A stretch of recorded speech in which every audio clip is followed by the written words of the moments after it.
The translation work came in on a Tuesday afternoon, not through my usual channels, not from corporate clients or publishing houses that had built relationships with me over the past 5 years.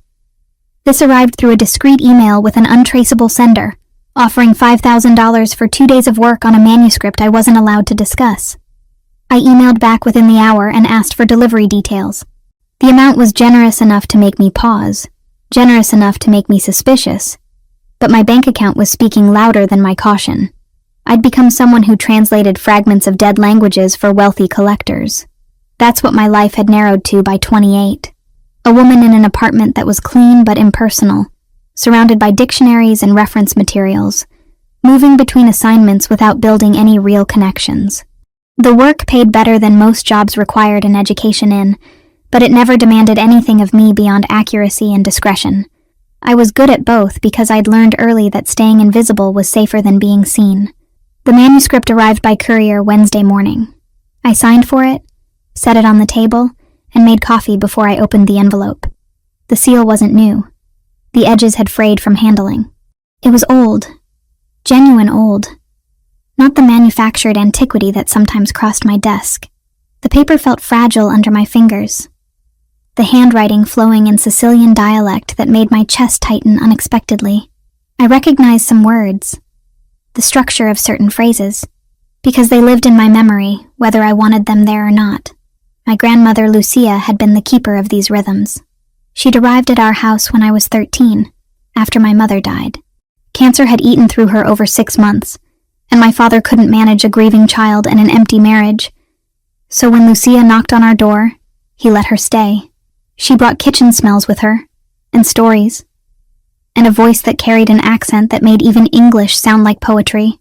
She taught me Sicilian the way she taught me to make pasta from scratch, not through formal instruction, but through immersion, through repetition, through the assumption that some things were inherited rather than learned. "You carry the blood in you," she'd said once, her weathered hands guiding mine as I stirred sauce on the stove. "Even when you don't speak it, even when you try to forget, the language remembers you." That was the thing about Lucia.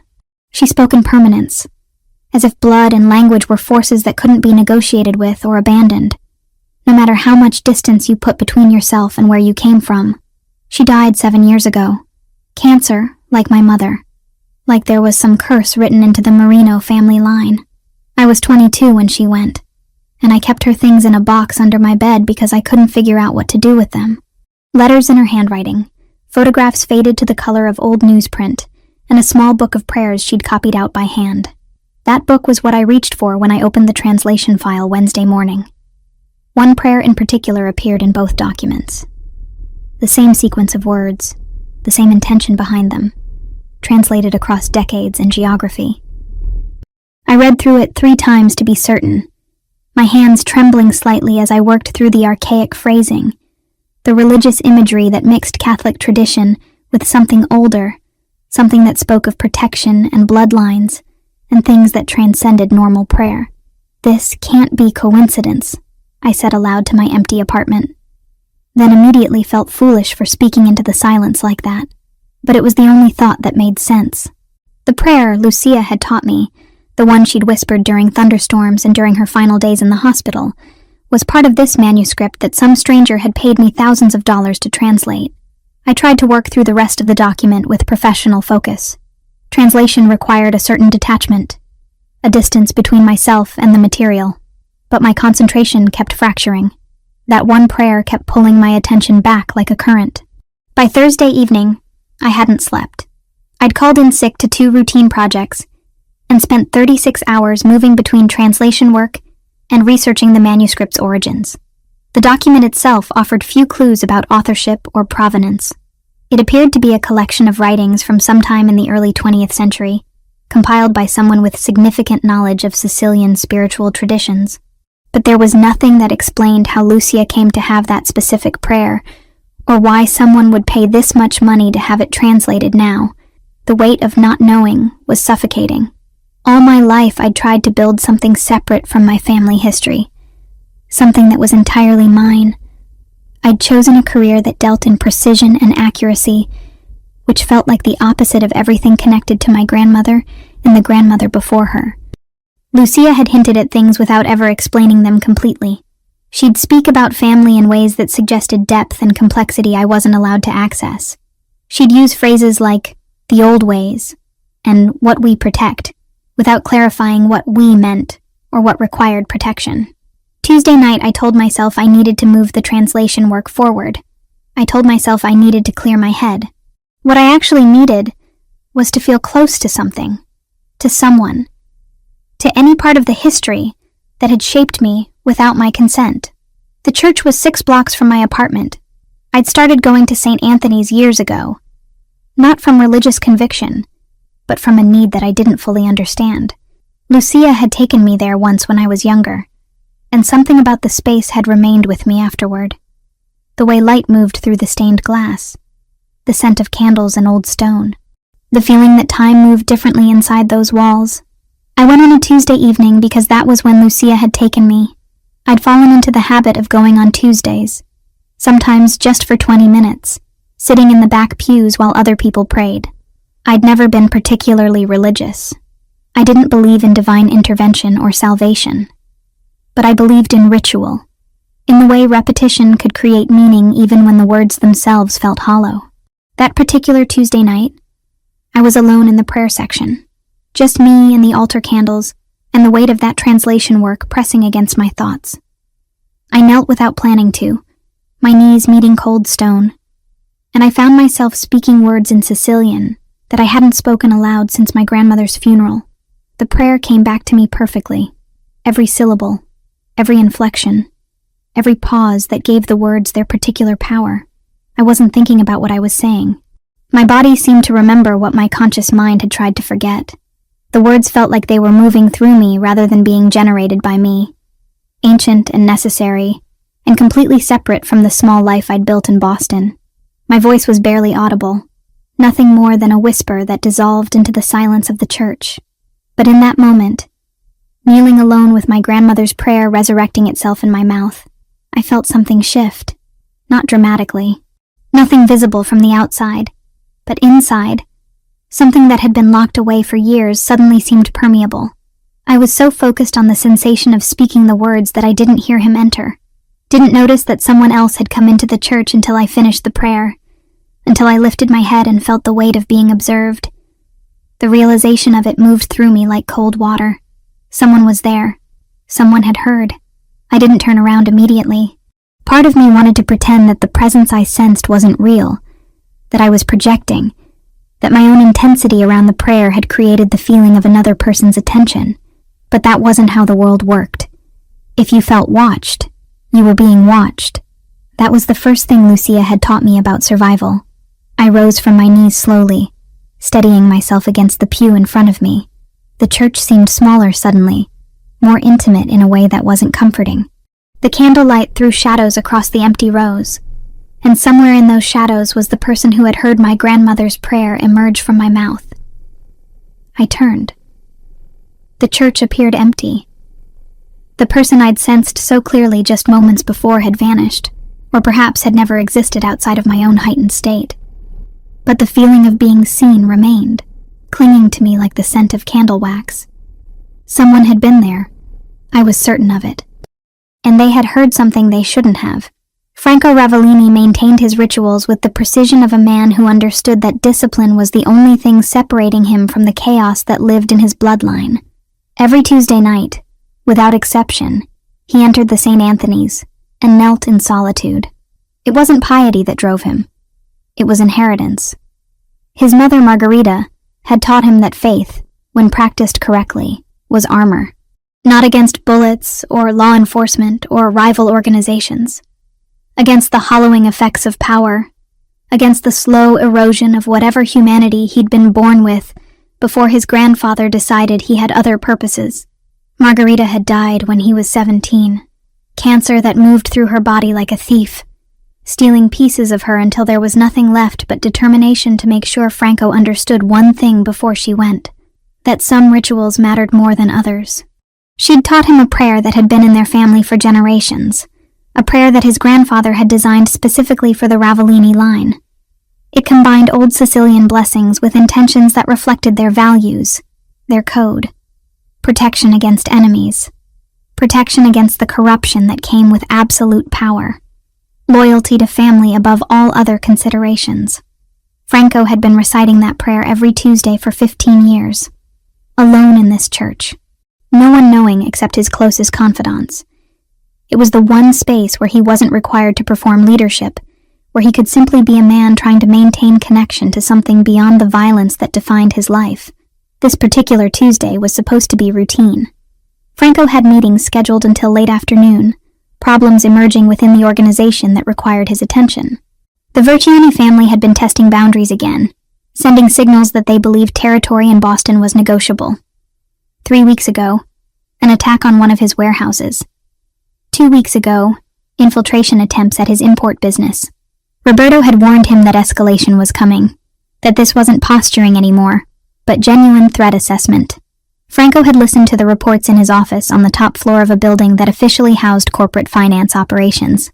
He'd made decisions that would ripple through the city in ways that law enforcement would eventually attribute to gang violence or organized crime, never understanding the precise architecture of Franco's choices. Then, as the afternoon faded into evening, he'd felt the familiar pull toward the church. It wasn't logical. Leaving his office when the organization was under pressure seemed like the wrong decision. The indulgence of a man who couldn't maintain focus. "I need to step away," he'd told Roberto, his closest associate, a man who had been with him for 25 years and knew his patterns better than anyone. Roberto had frowned slightly, but he didn't protest. That was the arrangement between them. Roberto handled the practical aspects of Franco's life, the security details, the contingencies, but he respected the Tuesday ritual as untouchable. "I'll have the car waiting," Roberto had said, and Franco had left the office, moving through the building with the casual authority that came from ownership, passing employees who looked at him with fear mixed with respect. None of them knew what he actually was. As far as the corporate structure was concerned, he was just another man in an expensive suit, someone who made decisions about money and operations. The church smelled like it always did. Candles and stone and age. Franco moved through the entrance and into the prayer section, heading toward his usual spot. The space was empty. Just him and the flickering light from the votive candles, and the particular silence that churches maintained. A silence that felt separate from the rest of the world. He was preparing to kneel when he heard it, a voice so quiet that at first he thought he'd imagined it. But no, it was real. Someone else was there. A woman, he realized as he oriented toward the sound. She was kneeling several rows forward, her head bowed, her voice barely audible. She was speaking Sicilian. Franco went absolutely still. His body understood before his mind processed what he was hearing. The dialect was exact, the inflection proper. Not Italian, not Sicilian as it was spoken by tourists or academics or people trying to reconstruct their heritage. This was real Sicilian, the kind that came from blood rather than study. She continued speaking, and then came the words that made Franco's entire nervous system activate as if an electrical current had run through him. His prayer, his family's prayer. The exact sequence of words that he'd been reciting for 15 years, that his mother had taught him, that his grandfather had created specifically for the Ravellini line, words that were supposed to be known only to members of his family. Franco found himself moving without deciding to move, drawn forward like a predator recognizing something it needed to understand. The woman was completely absorbed in her prayer, unaware of his presence. She was blonde, younger than he was, dressed in simple clothes that suggested a life without significant wealth. Her hands were folded in her lap, her posture suggesting genuine vulnerability rather than performance. When she finished the prayer, she did something that stopped Franco's breath. She spoke the ancestral names, the continuation that came after the main prayer, the part that only true family knew. She said the names in Sicilian, honoring the lineage the way she'd been taught, the way that tradition dictated. Franco was looking at a ghost, or at a piece of his history that had somehow manifested in physical form. He backed away carefully, moving toward the exit without drawing attention. His mind was fractured into multiple simultaneous realities. This shouldn't be possible.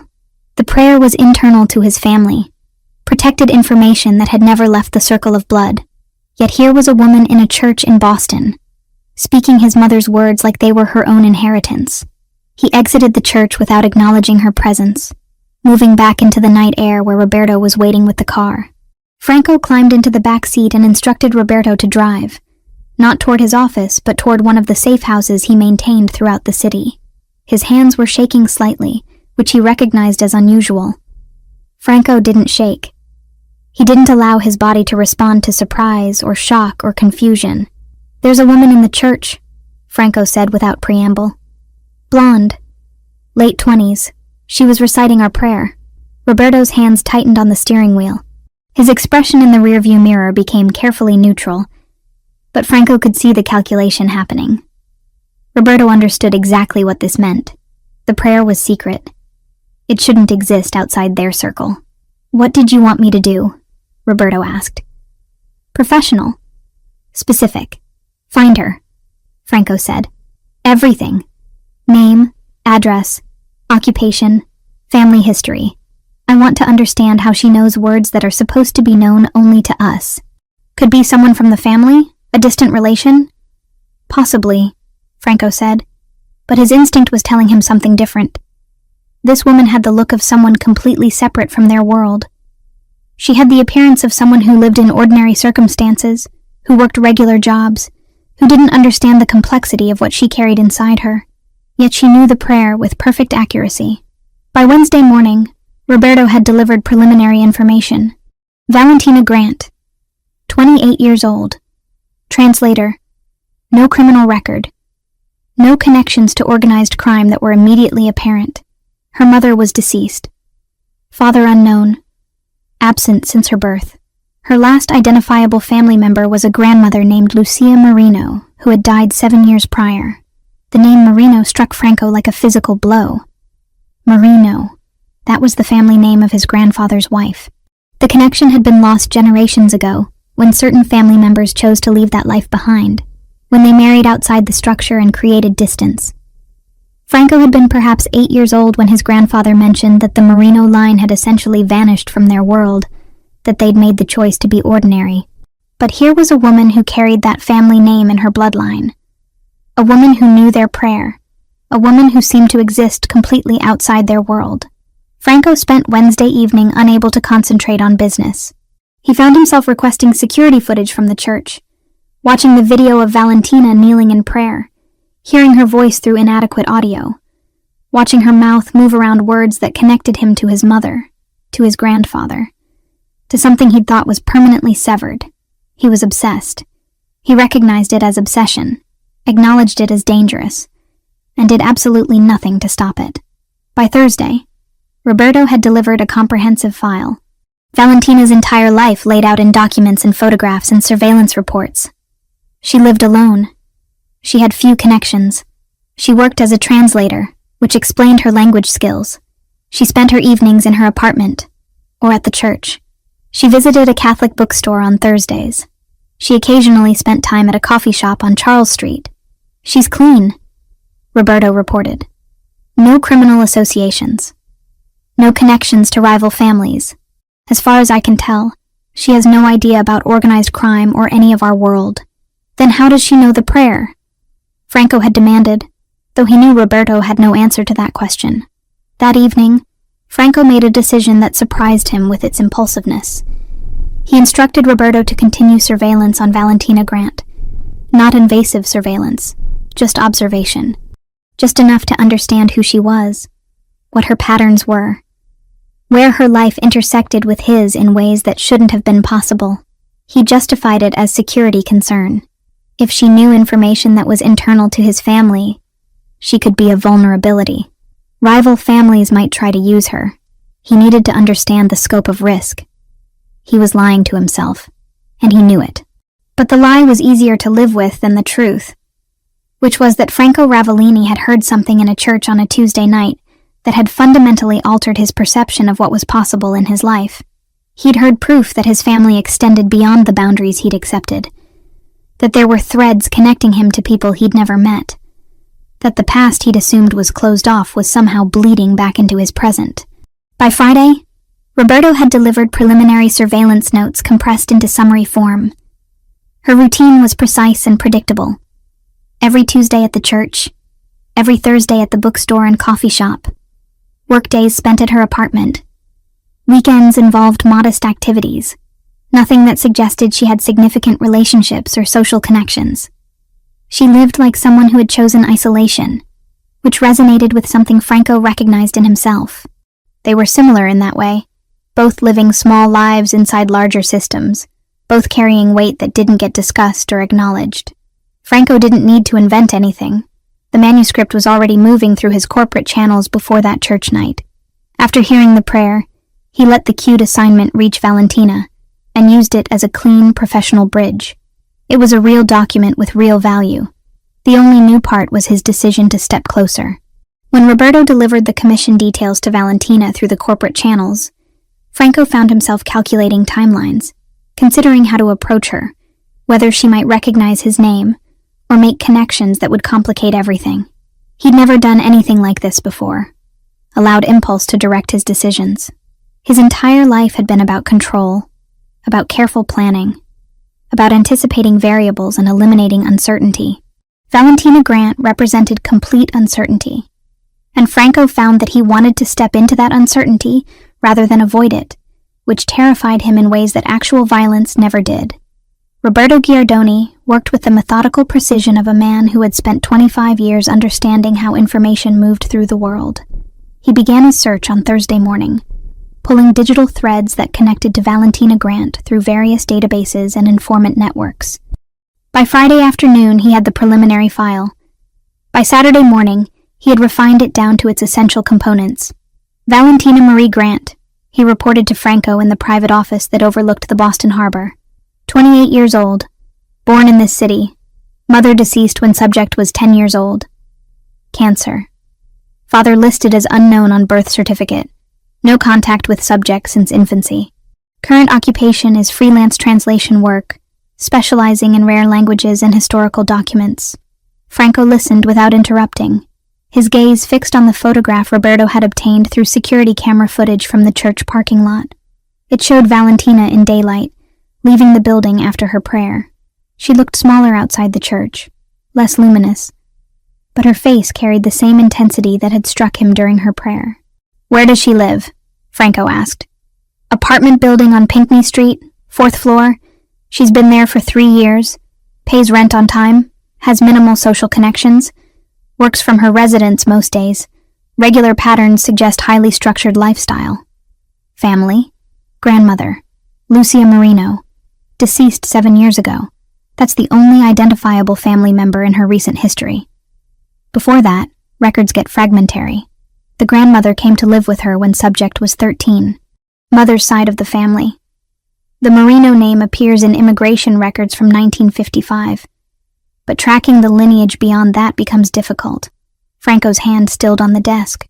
Marino, the name that had supposedly disappeared from his family's orbit decades ago, that his grandfather had mentioned only once, in a way that suggested the connection was severed intentionally. "How much do we know about Lucia Marino?" Franco asked. Roberto consulted his notes. Lucia Marino, born 1928 in Palermo, Sicily. Immigrated to United States in 1952. Married to an American man named Michael Grant. No record of her involvement in any criminal activities after arriving in America. Lived quietly. Died of cancer in 2018. Left her granddaughter Valentina her personal effects, which included correspondence and a personal prayer book according to records from the estate. A prayer book. Franco felt something crystallize in his understanding. Lucia Marino, granddaughter of the man who had been in his grandfather's circle, the family that had deliberately stepped away from their world. She had preserved the prayer. She had passed it on to her granddaughter, and that granddaughter had carried it forward, maintaining the ritual across the distance that had been deliberately created. "I want comprehensive surveillance established," Franco said. "Nothing invasive. I want to understand her patterns, her connections, anyone she interacts with regularly. 3-week observation minimum." "That's extensive," Roberto said carefully. "Is there a security concern?" "There might be," Franco said, which wasn't entirely a lie. She knows information that she shouldn't know. Before we understand what that means, we need to understand who she is. Roberto accepted this without further questioning. Loyalty meant accepting Franco's decisions even when they seemed unusual. By Monday of the following week, Roberto had established discrete observation points. Surveillance began at 6 in the morning, tracking Valentina's movements from the moment she left her apartment. Franco received daily reports. They became ritualistic, something he looked forward to in a way that disturbed him. Every afternoon, Roberto would deliver the summary. Valentina worked during the day, translating documents for various clients. She took breaks at specific times. She moved through her apartment in patterns that suggested routine built over years. Tuesday evenings, she went to the church. Thursday afternoons, she visited a Catholic bookstore and a coffee shop on Charles Street. She had no romantic relationships that were apparent. No close friendships. No social life beyond these structured activities. She was solitary in a way that Franco recognized, because it mirrored his own existence. They were both living small lives within their respective worlds, both carrying something that couldn't be easily articulated to people around them. She's received a corporate assignment, Roberto reported on Wednesday of the second week. Translation work. $5,000 for 2 days. The assignment came through intermediaries, and I've been tracing the chain. It's legitimate on the surface, but the structure suggests something else. When will she receive the assignment? Franco asked. Tomorrow. Corporate courier service. Franco nodded, already imagining how he would structure the arrangement, how he would engineer a reason to meet her in person. He could send Roberto to verify the quality of her work initially, then arrive himself for a personal consultation. It would be professional. It would be legitimate. It would give him access to her space, her presence, the opportunity to understand what it meant that she carried his family's prayer in her mouth. By Thursday evening, the manuscript had been delivered. By Friday morning, Roberto had confirmed that Valentina was already engaged in the translation work, that she'd accepted the commission and begun immediately. She was working from her apartment, which meant she was accessible, which meant Franco could arrange his own contact without it appearing suspicious. The surveillance continued through week 3. Franco found himself requesting details that went beyond security necessity. He wanted to know what she ate for lunch. He wanted to know which book she took from the library. He wanted to know if she had any habits that suggested emotional distress or difficulty. These requests were unusual, and Roberto's eyebrows rose slightly at some of them. But he provided the information without commentary. She visits the public library on Wednesday afternoons, Roberto reported. Checks out books on Sicilian history, on Italian language guides, on family genealogy research. She appears to be trying to trace her family history. Of course she was. She carried their prayer in her body and didn't understand where it came from. She was searching for meaning in a lineage that had been deliberately hidden from her. Anything else? Franco asked. She appears emotionally isolated, Roberto said carefully. No indication of depression or crisis. But she moves through the world like someone who doesn't expect to connect with other people. She has money in her account but lives below her means. Her apartment is minimal. She has few possessions. It suggests someone who either values freedom or doesn't believe she deserves to be comfortable. Franco understood that state. He lived the same way, despite having access to unlimited resources. The money didn't matter when everything you owned could become evidence or leverage or a target for enemies. Comfort was a luxury reserved for people whose lives weren't inherently unstable. I want to meet with her, Franco said on Friday of week 3. Arrange something that looks professional. Roberto will make initial contact about the translation work verification. I'll follow up personally. That's direct, Roberto said. Are you sure that's the approach you want? I'm not going to maintain surveillance indefinitely, Franco said. I need to understand what she is, what she knows, why she carries information that belongs to my family. And if she's dangerous?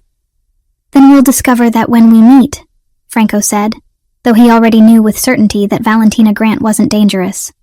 What she was a key, a piece of his history that had somehow found its way back to him.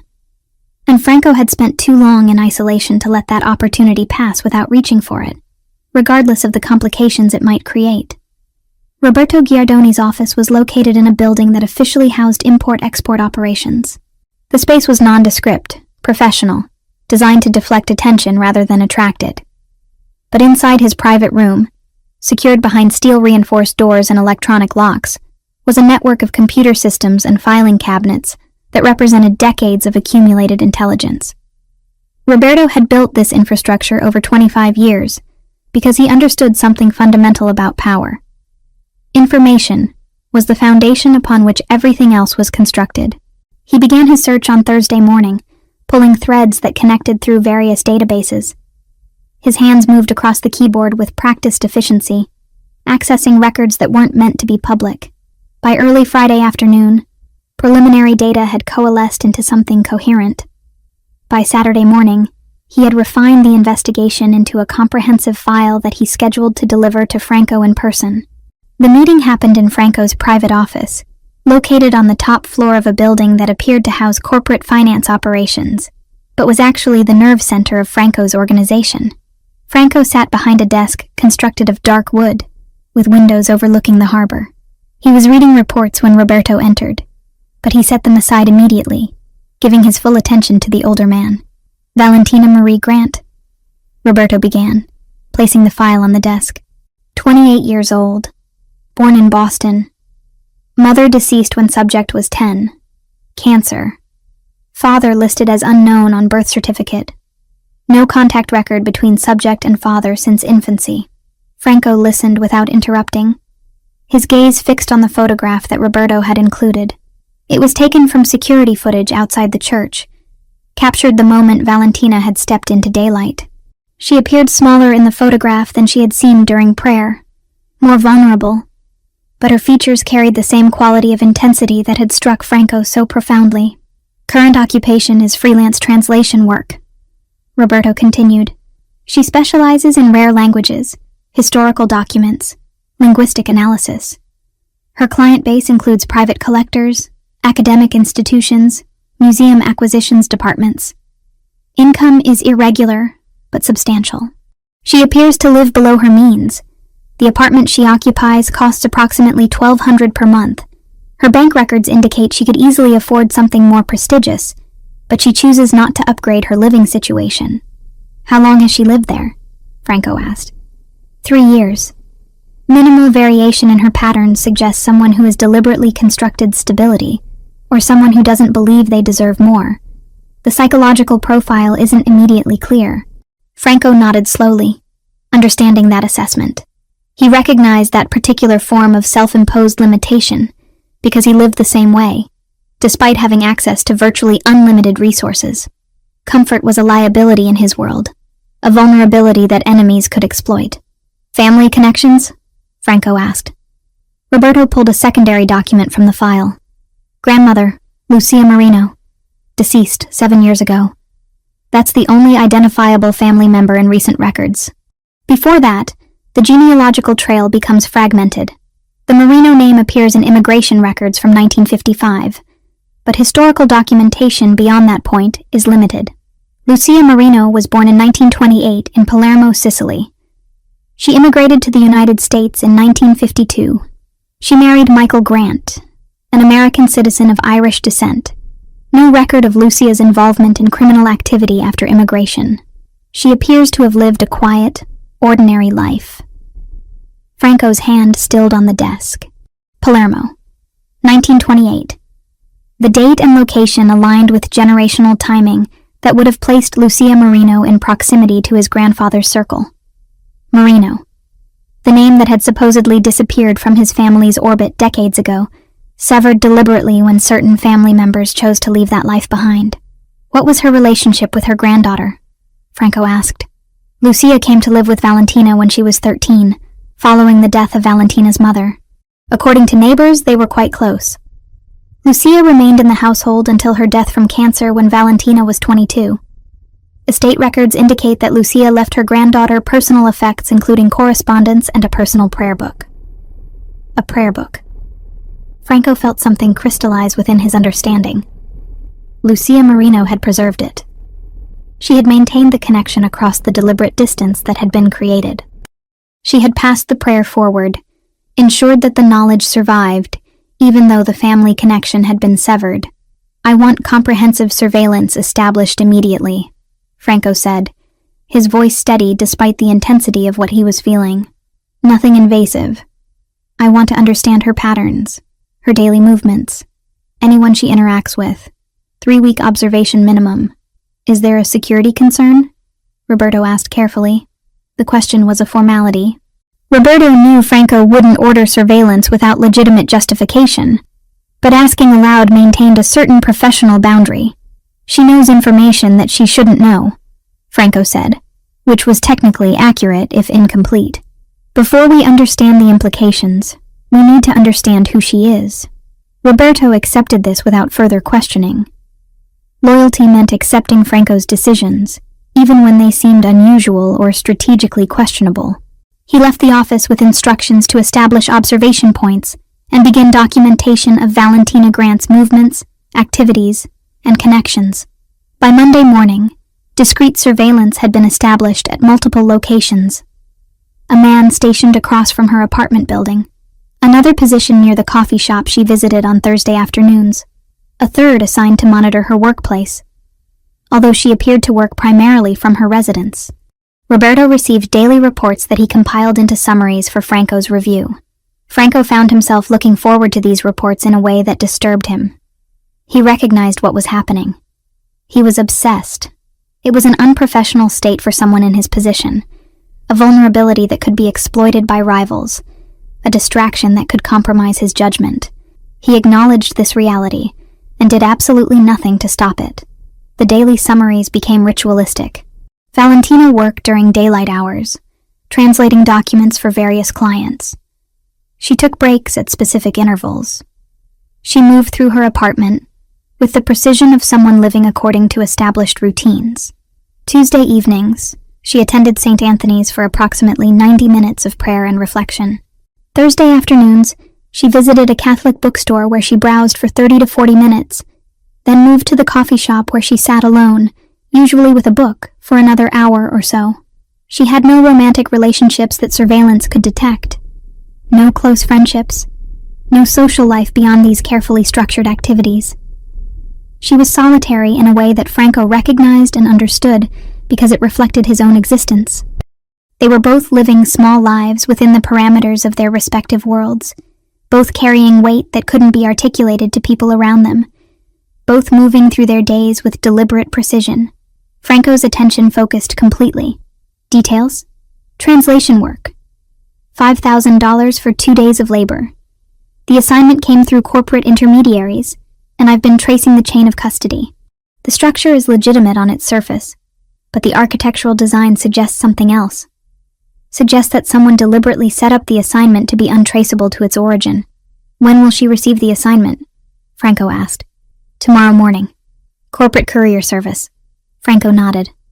By Thursday, the manuscript would be in her possession. By Friday, she would be engaged in translation work, extracting meaning from text that had survived centuries, rebuilding language and intention from fragments and deterioration. The irony wasn't lost on him. She would be translating his family's words, understanding his grandfather's intentions, processing the spiritual foundation that had shaped his life. I'm going to meet with her, Franco said.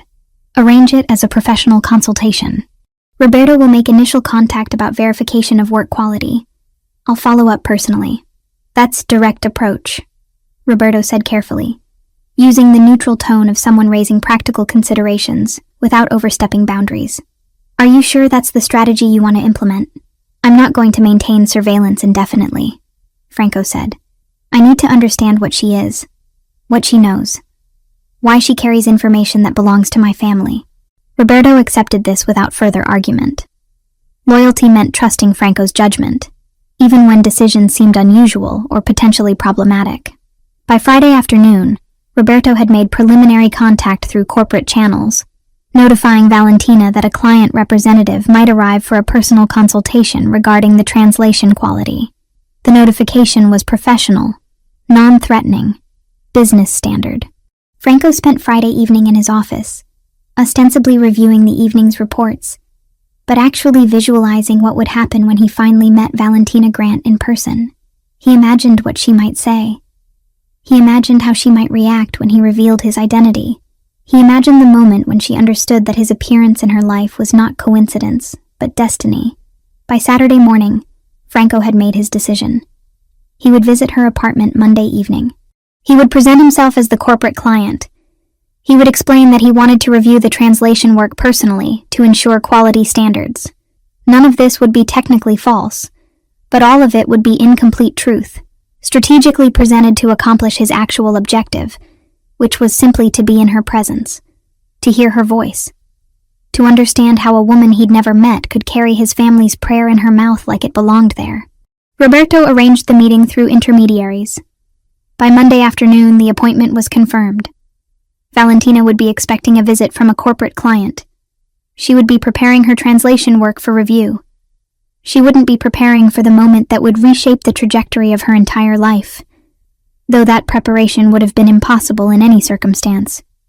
Franco dressed carefully Monday evening, not in the expensive Italian suits that he wore to business meetings, but in clothes that were still elegant, but less conspicuously wealthy. He wanted to present himself as someone successful, but not ostentatiously so. Someone who could blend into ordinary circumstances while maintaining an underlying presence that suggested power. Roberto drove him to Valentina's apartment building. The old brick structure stood on Pinckney Street, a neighborhood that had gentrified unevenly, where young professionals lived alongside families who had inhabited the area for decades. Franco climbed the stairs to the 4th floor, his heart moving in a rhythm that he found unfamiliar. He was nervous. That was unusual. Franco Ravellini didn't experience nervousness. He experienced calculation and decision and execution. But as he approached her apartment door, he felt something that resembled anxiety, a sense that stepping through the threshold of her space was going to irrevocably alter something fundamental about his understanding of his own life. The night after Franco left my apartment, sleep became an abstraction. I lay in darkness, staring at the ceiling, replaying every moment of our encounter in precise detail. His face, his voice, the way he'd positioned himself with deliberate control, as though every movement had been calculated in advance. The revelation about his name hadn't been surprising exactly, but it had been transformative. It had reorganized how I understood the events that had led to his appearance in my life. Friday morning found me at my computer before 6 o'clock. The research began as casual internet searches and evolved into something more systematic. Franco Ravellini returned thousands of results, most of them vague business references or corporate documentation. But there were other articles too, buried in local news archives and law enforcement publications. Articles about organized crime in New England. References to his name alongside words like investigation and suspected and alleged. Photographs that showed him in contexts I hadn't anticipated, always surrounded by men in dark suits, always accompanied by an expression of controlled authority. I found myself reading about crime families and territory disputes and business operations that existed in worlds entirely separate from my own. The information was disturbing, not because it was shocking, but because it clarified something I'd been instinctively understanding since he'd walked into my apartment. Franco Ravellini wasn't a corporate client. He was someone dangerous, in ways that extended far beyond the physical realm. By Saturday morning, I hadn't slept more than 2 hours total. My hands trembled as I continued reading. My apartment felt smaller, the walls pressing inward. Every sound from the street seemed significant. Every notification on my phone triggered anxiety. I understood, in a way that was becoming increasingly difficult to ignore, that knowing what Franco was had changed the calculation entirely. It wasn't possible to unknow it. It wasn't possible to return to the moment before I'd understood. I made a decision Saturday afternoon that surprised myself with its irrationality. I hired a private investigator to locate my father. I knew it was desperate, knew it was likely futile, but I needed to understand something about my own history that might contextualize what was happening with Franco. The investigator was expensive, charging an hourly rate that consumed a significant portion of my translation income, but I provided him with what little information I possessed. My father's name, his approximate age, the knowledge that he'd disappeared in 1994. By Sunday evening, the investigator had sent preliminary information. Thomas Grant, my father, was alive and living in Connecticut under what appeared to be his original name. He'd relocated there in 1995, the year after I was born. He worked in insurance. He had never remarried. He had no criminal record. There was no indication that he'd ever been involved in organized crime. I drove to Connecticut Sunday night, which was probably insane. I drove 3 hours through darkness, following GPS directions to an address that represented the first concrete connection to my father that I'd ever attempted. His house was small, modest, situated on a quiet street where people who lived ordinary lives built quiet lives. I sat in my car outside his residence for 45 minutes before I found the courage to approach his door. Thomas Grant answered on the second knock. He was older than I'd imagined. His hair gray, his face carrying the exhaustion of someone who'd been carrying weight for decades. Recognition didn't flash across his features immediately, but confusion did. A woman standing on his porch at 10 o'clock on a Sunday night clearly wasn't an expected visitor. "My name is Valentina Grant," I said, my voice steadier than I felt. "I'm your daughter." His reaction was physical. His hands gripped the doorframe. His breathing changed. For a moment, I thought he might actually collapse. Then he stepped back, pulled the door open fully, and gestured me inside without speaking. The conversation that followed lasted until nearly 3 in the morning. Thomas revealed everything with the kind of desperation that comes from holding secrets for decades and suddenly being given permission to release them. He told me about meeting my mother at a restaurant where she worked as a server. He told me about falling in love with someone whose family he didn't understand. He told me about the night that men came to his apartment and delivered a message that changed everything. "They didn't threaten me explicitly," he said, his voice hollow. "They just explained the situation. Explained that your mother came from a particular family with particular connections. Explained that if I wanted to keep my daughter alive, I needed to disappear. Not from the country, not from Boston necessarily, but from her life completely. They said that my presence was a vulnerability.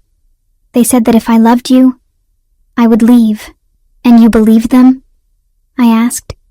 Though I already knew the answer, I had no reason not to believe them, he said. "I wasn't naive, Valentina. I understood what they were, and I understood that they had the capacity to do what they threatened. So I left. I left your mother because I believed it was the only way to keep you safe. I've spent 28 years wondering if I made the right decision." Thomas described receiving word of my mother's death through indirect channels. Cancer, he'd been told, though he'd never confirmed it directly. He'd watched my life from a distance, through investigative reports that he'd hired over the years. He'd seen photographs of me entering my apartment building, going to work, attending church. He'd preserved those photographs in a box that he showed me, his hands shaking slightly as he turned each one. "I wanted to contact you so many times," he said, "but I was afraid that reaching out would endanger you, afraid that whoever had threatened me was still watching, still waiting to see if I'd violate the terms of my exile, afraid that you'd hate me for leaving." The conversation created a peculiar reconciliation. Not forgiveness exactly, because forgiveness required that he'd done something I could blame him for. And I understood now that he'd made a choice that was impossible to judge from the outside. He'd chosen my safety over his presence in my life. That was something I could respect, something I could process, something that recontextualized my entire understanding of abandonment. "What's changed?" Thomas asked, as morning light began filtering through his windows. "Why now? Why have you searched for me now?" I couldn't explain it completely. I couldn't tell him about Franco or the prayer or the surveillance, or any of the elements that had destabilized my carefully constructed equilibrium. Instead, I told him I was trying to understand my family, trying to understand the heritage that had shaped my life without my knowledge or consent. Monday evening, Franco appeared at my apartment door with flowers and chocolate. The flowers were lilies, pure white, and the chocolate was imported, expensive, chosen by someone who understood that details mattered.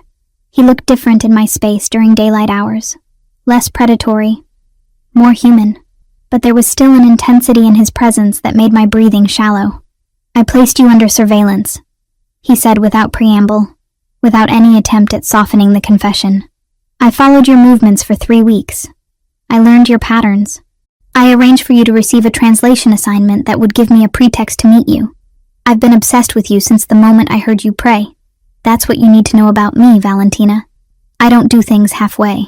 When something interests me, I pursue it completely, regardless of the ethical complications. I should have been terrified. I should have asked him to leave, should have called the police, should have done any number of things that would have protected me from someone who just confessed to systematic surveillance. Instead, I listened to the vulnerability in his voice and recognized something of myself in the desperation beneath his confession. "I'm offering you a choice," Franco said. "A real choice. Not coercion. Not manipulation. I can disappear from your life completely if that's what you want. I'll ensure your safety. I'll provide financial support if you need it. I'll make this entire situation disappear as though it never happened. Or you can allow me to stay. To know you. To understand what brought you into my world. I could have chosen either option. I could have protected myself by rejecting him completely. Instead, I chose vulnerability over safety.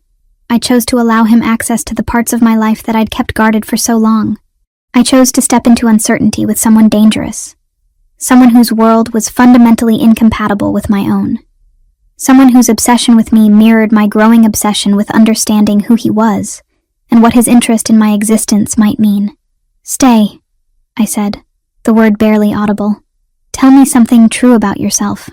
Franco took a step closer. His hand reached out, fingers brushing against my jawline with careful intentionality. "Everything about this is true," he said. "My obsession with you. My need to understand how you know my family's prayer.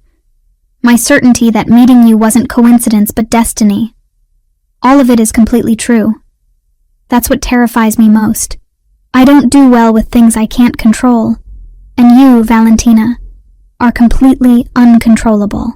The days following Franco's confession developed into a rhythm that felt simultaneously ordinary and extraordinary. He would arrive at my apartment in the evenings, sometimes directly from business meetings, other times after spending hours managing operations I didn't fully understand.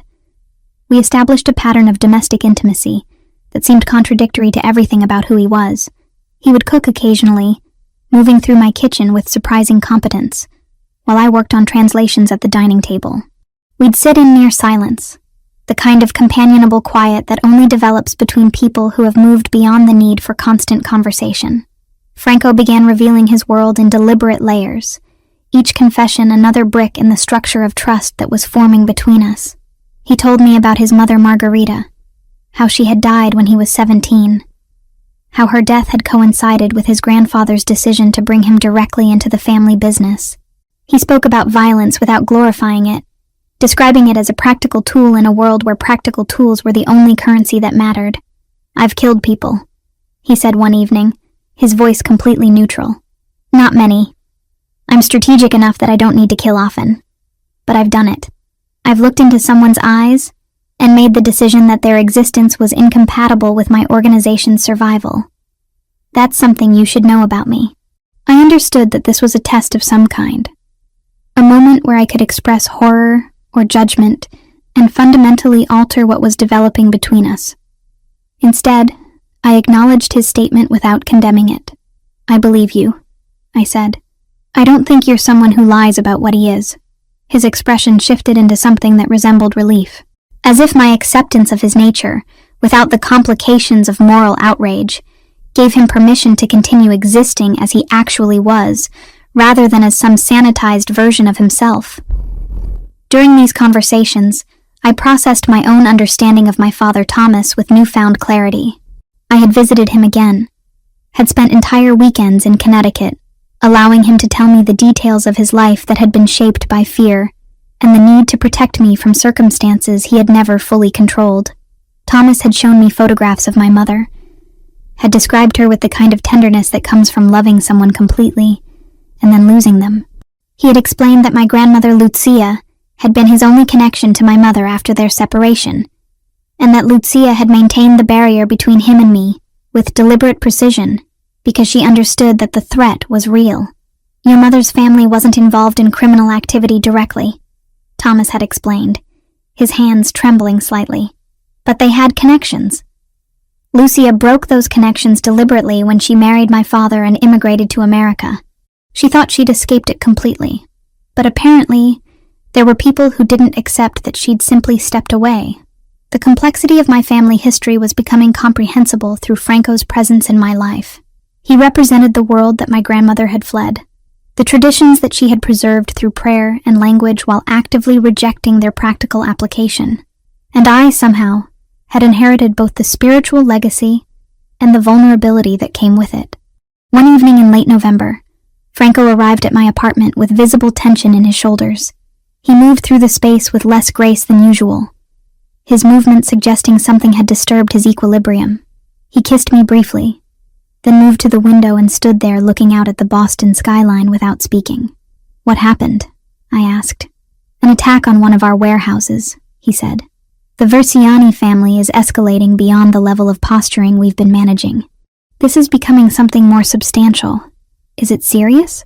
The question felt naive even as I asked it, but I didn't know how to quantify threat in Franco's world. "It's manageable," he said, which seemed like a non-answer, "but it requires attention. I'm going to need to be away from here more frequently, sometimes for extended periods. You'll need to understand that my presence can't be constant." I understood then that our domesticity had existed in a kind of bubble, a space where I could temporarily forget that Franco existed within a complex structure of power and violence and territorial conflict. The attack on his warehouse was a reminder that this structure was always present, always demanding management and strategic response. Roberto appeared at my apartment the following Tuesday evening, which had never happened before. His arrival suggested that something had shifted in Franco's operational security protocols. Roberto stood in my living room with his characteristic professional demeanor, though I could detect something approximating concern beneath his carefully neutral expression. "Franco is occupied with operational matters," Roberto said. "He asked me to inform you that there may be escalated activity over the coming weeks. He wants you to be aware that your safety is a priority, but that his availability will be compromised." "Is he in danger?" I asked directly. Roberto considered the question with the gravity it deserved. "Franco is always in danger," he said. "That's the nature of his position, but he has survived 32 years in this world through a combination of strategic thinking and the loyalty of people who are willing to sacrifice for him. I'm among them. So the danger is managed as much as it can be managed in circumstances like these." After Roberto left, I spent the night researching the Versiani family. Online information was limited but suggestive. They were described as a rival organization, based in New York, but attempting to expand territory into New England. They were allegedly involved in operations that ranged from traditional organized crime activities to more modern criminal enterprise. They were considered dangerous enough to warrant FBI attention, though law enforcement's effectiveness against organizations like them appeared limited. Franco called me at 3 a.m. His voice carried the particular quality of exhaustion that comes from making decisions with significant consequences. "I need you to understand something," he said without preamble. "My world is about to become more complicated. Wars don't resolve themselves quickly, and the Versiani situation appears to be developing into something that will consume significant time and resources. I don't want you to be caught in the crossfire of that. Not physically, but emotionally. Not because I don't want you in my life, but because I want you to have the option to remove yourself if this becomes too much. Are you offering me an exit?" I asked, hearing the vulnerability in my own voice. "I'm offering you reality," he said. "I'm offering you the truth that being connected to me means being connected to all of this. The violence, the complexity, the uncertainty. I know what I'm asking of you, and I want you to make that choice with complete information." "I don't need to leave," I said. "I'm choosing to stay." There was silence on the line, the kind of silence that carries weight. "Then I need to move you somewhere safer," Franco said. "Somewhere that I can protect you more effectively. I have a house in the suburbs. It's secure. I want you to move there while this situation develops." The proposal should have terrified me. It should have triggered every instinct of self-preservation I possessed. Instead, I felt a strange sense of relief. Moving to Franco's secure location meant surrendering control, but it also meant surrendering the isolation that I'd maintained for so long. It meant accepting that I was no longer moving through the world alone, that someone with considerable resources had determined that my safety mattered enough to require extraordinary measures. "When?" I asked. "Monday," he said, I'll have someone assist with your transition. Pack essentials. Don't worry about most of your possessions. The house has everything you'll need. That Friday evening, Franco appeared at my apartment for the last time in that space. He moved through the rooms with the deliberation of someone taking final photographs in his memory. He stood in front of the altar where I kept photographs of Lucia, studying the images like they might reveal secrets. Your grandmother was remarkable, he said. She preserved something that was supposed to be protected and secret. She did it anyway, maintained the connection across distance and deliberate severance. That took courage. She was, I agreed. I'm just now understanding how much. Franco pulled me close, his arms surrounding me with the kind of protective intensity that suggested he was preparing for a separation. Once you move to the house, things are going to change. I won't be able to maintain the level of proximity we have now. There will be days where I'm completely absent. There will be decisions I'm making that you won't be informed about because the information would place you in danger. You're going to have to trust me through circumstances where trust is the only currency that matters. I nodded against his chest, understanding that we were entering a new phase of whatever this was. A phase where safety required sacrifice, where protection required distance, where love existed alongside danger in ways that I was only beginning to comprehend. The safe house existed in a state of controlled isolation. Located in the suburban reaches of Boston, where properties sat back from roads behind wrought iron gates and mature trees, it was a mansion disguised as understated wealth. From the outside, it appeared to be simply an expensive home owned by someone who valued privacy. Inside, the architecture revealed its true purpose. Reinforced windows that appeared decorative, but were constructed from materials designed to withstand significant force. Cameras positioned at strategic angles throughout the interior and exterior perimeter. Security systems integrated into walls in ways that were barely visible unless you knew what you were looking for. Franco had given me a tour on Monday morning before disappearing for meetings that would occupy his attention for the next 3 days. He'd shown me the kitchen, the library, the master bedroom that had windows overlooking a private lake that reflected gray November sky. Everything I could possibly need was provided. Food stocked in the refrigerator, books arranged on shelves, a workspace set up with computer systems and translation tools. You won't be imprisoned here, he'd said, showing me the security panel that controlled the gate. You can leave if you want to, but I'd prefer that you didn't. Not until the situation stabilizes. The situation didn't stabilize. By Wednesday, Franco arrived at the house with visible injury. His left shoulder was bandaged beneath his shirt, and he moved with the careful deliberation of someone managing pain. I didn't ask what had happened. I understood that certain details would be withheld for my protection. That complete knowledge of his operations could create vulnerabilities. What struck me most was how he allowed me to see him injured. He didn't hide it or downplay it. He simply accepted my presence as he showered and changed, letting me help him into clean clothes, permitting my hands to touch the bandage with careful gentleness. It was an intimacy that transcended the physical. How bad? I asked. Manageable, he said, which had become his standard response to any question about the severity of circumstances. It'll heal. Everything heals eventually. Thursday evening, Franco's focus shifted partially toward me. He brought files into the library where I'd been working on routine translation assignments, spreading documents across the heavy wooden table. I need your expertise, he said. These are intercepted communications. Russian. I need to know what they say, but more importantly, I need context. I need to understand what they're planning. I examined the documents. They were photographs of written communications, some in Russian Cyrillic, some in English with Cyrillic notations. The vocabulary was military in nature, discussing movements and operations and strategic positioning. This is complicated, I said. Some of this is coded. They're not being completely explicit because they suspect their communications might be monitored.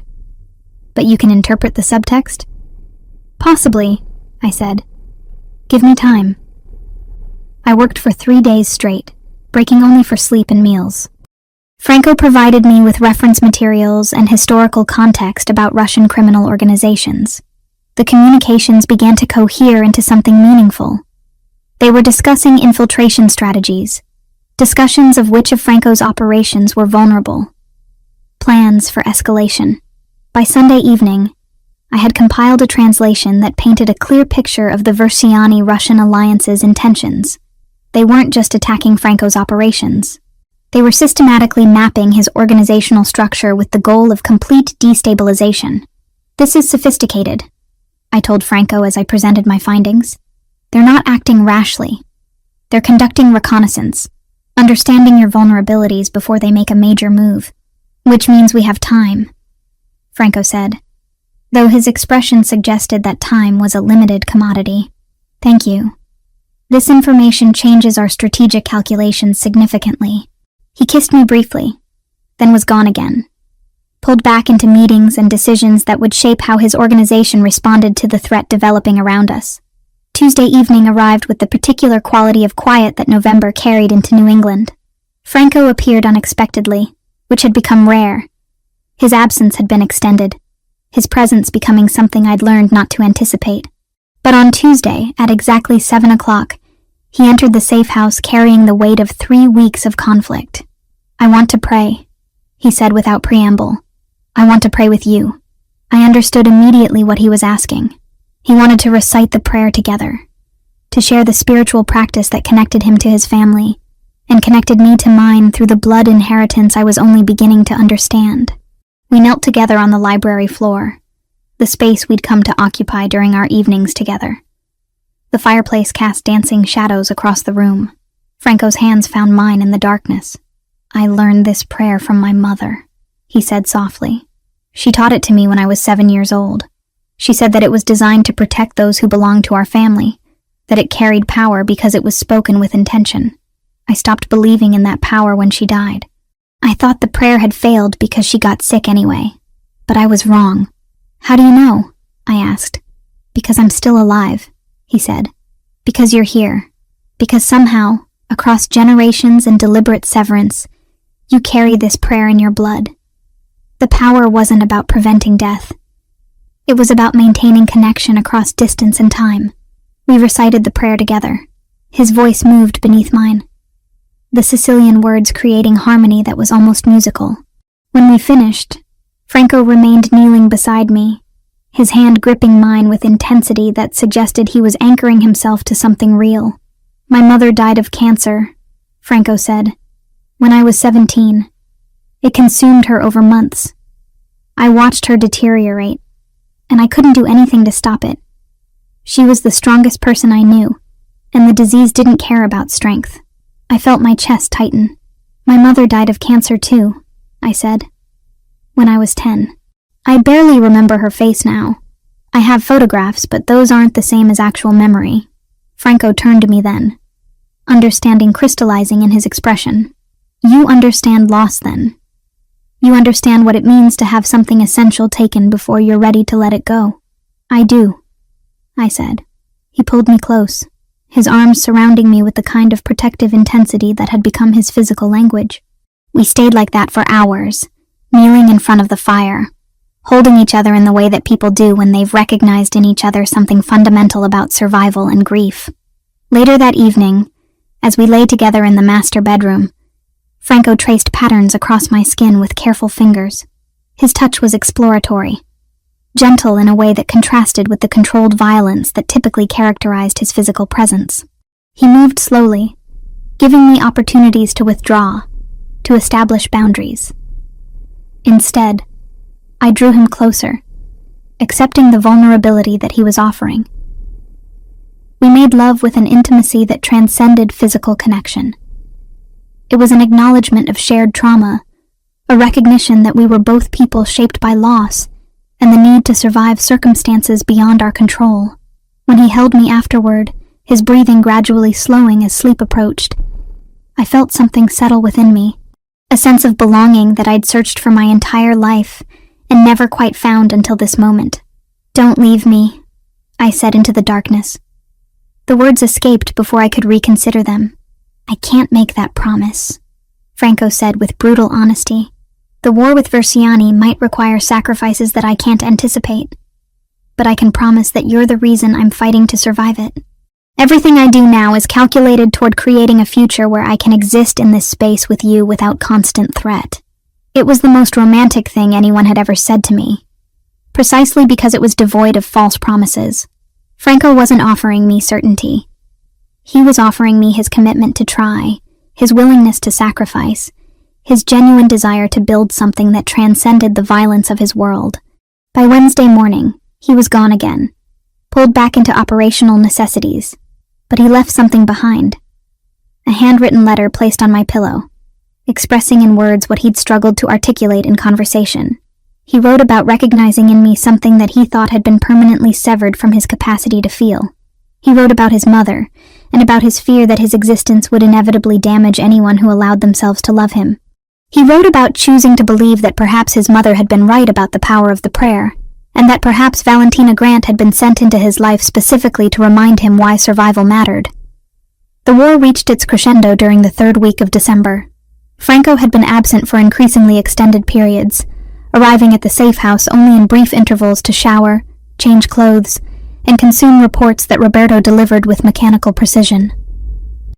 The tension in his shoulders had become permanent, his movements suggesting someone operating on depleted reserves of both physical stamina and emotional energy. Valentina remained at the safe house, continuing her translation work, but with a new intensity of purpose. The Russian communications that Franco needed interpreted had become her singular focus. She worked methodically through the intercepted messages, recognizing patterns that suggested the Verciani alliance was approaching their final operational phase. The organization wasn't simply attacking Franco's territory. They were executing a coordinated strategy designed to dismantle his infrastructure systematically. By the 15th of December, Valentina had compiled a comprehensive translation that outlined the Russian organization's complete assault plan. She presented the findings to Franco during one of his rare appearances at the safe house, spreading the documents across the library table where they'd spent so many intimate evenings. "They're planning a coordinated strike," Valentina explained, pointing to specific passages she'd translated. 3 separate operations scheduled for simultaneous execution. Here, financial operations. Here, territorial consolidation. And here, direct confrontation with your leadership structure. They're not leaving anything to chance. This is designed to be decisive. Franco studied the translations with the focus of someone whose survival depended on understanding details. "When?" he asked. "The communications suggest the strike is planned for next week, December 22nd. They believe your organization will be compromised by holiday operations and reduced vigilance." Franco nodded slowly. "They're strategically sound. Holiday periods do create vulnerability."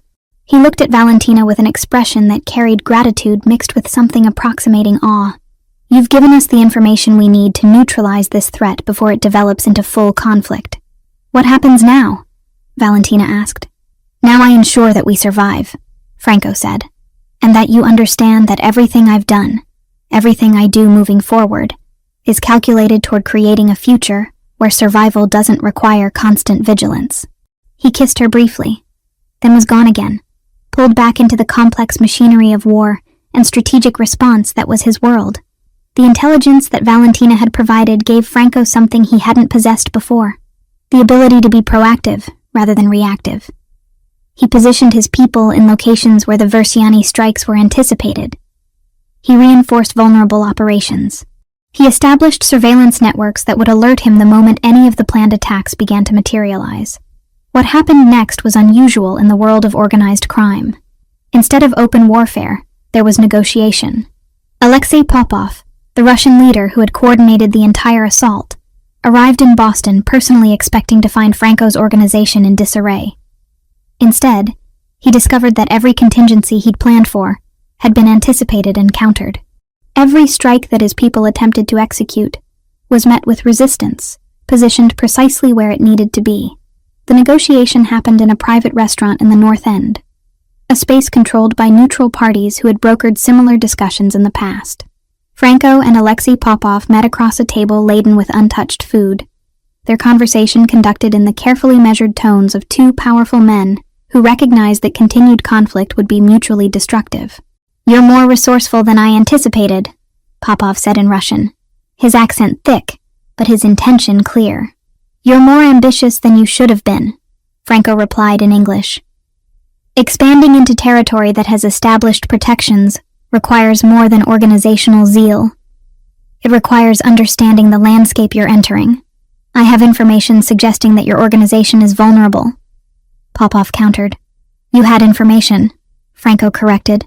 Past tense. The woman who translated your intercepted communications for me understands Russian military dialect better than your people understand operational security. Your every plan was visible to me before you executed it. Popov's expression hardened, but he recognized the reality of the situation. His assault had failed before it had begun. The Ravellini organization remained intact, their operations uncompromised, their leadership secure. Continuing to press forward would only result in losses that couldn't be absorbed. What do you propose? Popov asked after a silence that stretched across minutes. Withdrawal, Franco said simply. Your organization focuses on territories where you don't conflict with my interests. Verciani family concentrates on operations outside New England. In exchange, you receive a payment that compensates for the time and resources you've invested. Everyone survives. Everyone profits. Nobody declares victory because the terms are designed so that both parties understand mutual respect. Pragmatism won. Popov accepted the terms because they represented the best outcome available given the circumstances. Within 48 hours, the Russian organization had begun dismantling their Boston operations. The threat that had dominated Franco's attention for weeks suddenly dissipated, not through destruction, but through negotiated capitulation. Franco returned to the safe house on the 23rd of December, with the particular kind of exhaustion that comes from navigating between life and death, and choosing to preserve both. He found Valentina in the library, exactly where she'd been when he'd left. She looked up from the translation work she'd been completing, and her expression shifted into something that resembled relief. "It's over?" she asked. "It's resolved," Franco said, "which is better than over. Over implies casualties and destruction. Resolution implies survival and adaptation." He moved to the window and stood there, looking out at the snow that had begun falling across the landscape. December was transitioning into something colder, darker, but the snow created the illusion of purity and renewal. "I need to offer you something," Franco said without turning from the window. "A choice. A real choice. Not something constrained by circumstances or obligation. You can leave. I'll provide you with $250,000. New documents if you want them. Complete financial support for whatever life you want to build. Or you can stay and continue building what we've started here." "And if I leave?" Valentina asked. "Then I wish you well and I disappear from your life," Franco said. "Roberto will ensure your safety. You'll never worry about the Verciani or any other organizational threat. You'll be free." Valentina stood and moved to the window beside him. She looked at the snow falling across the landscape and understood that she was at a crossroads that genuinely offered two paths forward. "I don't want to leave," she said finally. "I'm choosing to stay. But not because I feel obligated. Because I want to." Franco turned to her then. "Then we rebuild," he said, "together." Over the next 3 months, life reconstructed itself into a different configuration. Franco re-established Valentina in her original apartment in Boston, though with significantly enhanced security systems. She resumed her translation work, but now with occasional consulting assignments from Franco's organization when sensitive documents required expertise that nobody else possessed. Roberto developed a particular respect for Valentina that transcended his professional loyalty to Franco. He began checking in on her periodically, ensuring that she had everything she needed while Franco attended to organizational matters that demanded his attention. Valentina reconnected with her father Thomas, visiting him in Connecticut once monthly. Their relationship deepened through conversations that finally addressed the fundamental abandonment that had shaped her childhood. Thomas introduced her to extended family that she'd never known existed. People who had been kept at a distance because of the protective barriers that he and Lucia had constructed. By late spring, approximately 6 months after the resolution of the war with Verciani, Franco and Valentina returned to St. Anthony's. It was a Tuesday evening, which had become their ritual time. They entered together and moved to the prayer section where they had first experienced the recognition that had altered both their lives. They knelt side by side, and together they recited the prayer in Sicilian. Franco's voice moved beneath Valentina's, creating harmony that was both spiritual and emotional. When they finished, they sat together in silence, understanding that they had created something genuine from circumstances that should have been irrevocable. The prayer continued to protect them, not through supernatural intervention, but through the connection it represented. They had both been separated from their families, isolated by history and circumstance, carrying spiritual inheritance that they didn't fully understand.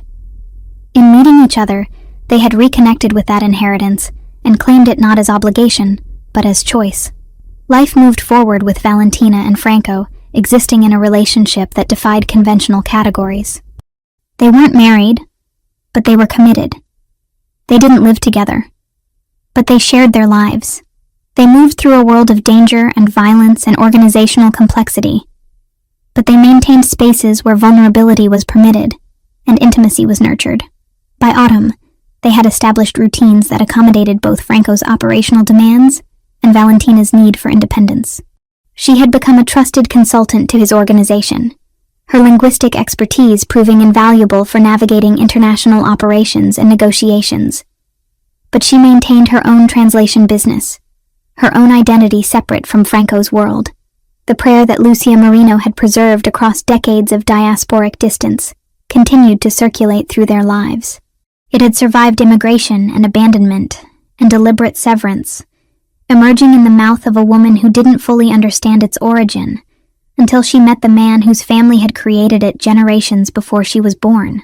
In the end, they had both discovered what that prayer had promised all along, that protection came through connection, that family persisted across distance and time, and that love could exist alongside danger when both parties chose vulnerability over self-preservation. They had found in each other what they'd both been searching for their entire lives: recognition from another person who understood what it meant to carry history that belonged to you whether or not you had requested it,